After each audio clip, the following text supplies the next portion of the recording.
Ya, menit ke-56, tinggalkan pukul 15 waktu Radio Kota Batik dan masih dikawal bersama saya Ribu Tawadi di Halo Kota Batik ya.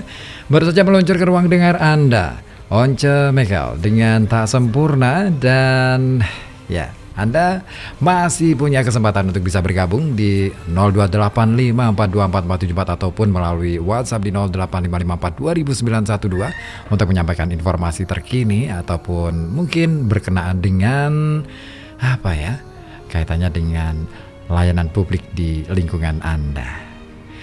Oke, kali ini Tata Dianeta, korban untuk Anda. Ya, sore-sore gini dengan irama yang ngebeat seperti ini kayaknya seru juga ya. Apalagi yang Anda saat ini sedang mobiling di mungkin baru memasuki wilayah Pekalongan atau mau keluar kota nih. Oh iya, jadi ingat nih teman saya, kawan kita mau ada yang keluar kota nih.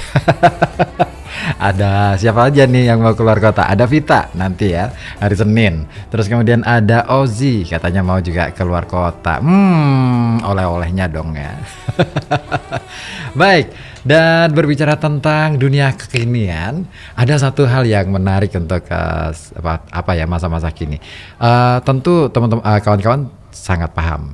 Dunia sekarang sudah sangat berubah dan sekarang ini, nah ini tren yang lagi rame adalah podcast. Ya, podcast saat ini semakin populer dan banyak digemari oleh berbagai kalangan, terutama bagi mereka yang suka mendengarkan informasi dan hiburan secara mobile.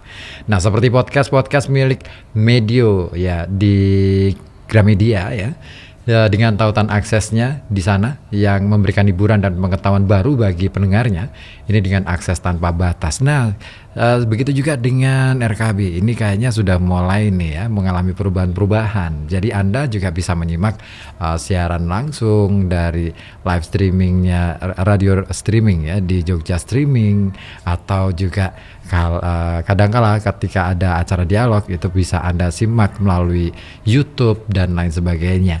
Nah, banyak orang yang membuat podcast untuk saat ini dan mereka sendiri ingin membagikan ke publik apapun itu.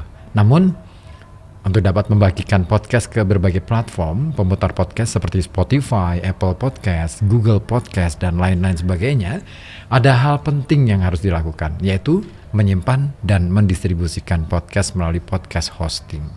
Nah, podcast hosting ini adalah layanan yang memungkinkan pengguna untuk menyimpan dan mendistribusikan podcast mereka ke berbagai platform pemutar podcast atau RSS. Nah, layanan ini juga menyediakan beberapa fitur pendukung seperti analisis podcast, web hosting, juga email marketing, dan juga memudahkan para podcaster dalam mempromosikan dan memantau podcast mereka. Nah, dengan bantuan podcast hosting ini kawan, pembuat podcast Anda mungkin ya dapat mengetahui jumlah pendengar, negara asal pendengar, waktu dan durasi pendengar mengikuti podcast, dan lain sebagainya. Nah, informasi ini dapat membantu podcaster untuk mengetahui bagaimana karya mereka diterima dan diapresiasi oleh audiens. Nah, ini juga dapat membantu dalam membuat perencanaan dan strategi untuk mempromosikan podcast mereka. Tapi yang terpenting adalah bagaimanapun juga ketika kita membuat sebuah karya harus dong dengan dengan suasana yang ceria. Makanya senyumkanlah harimu. The Groove Ibake.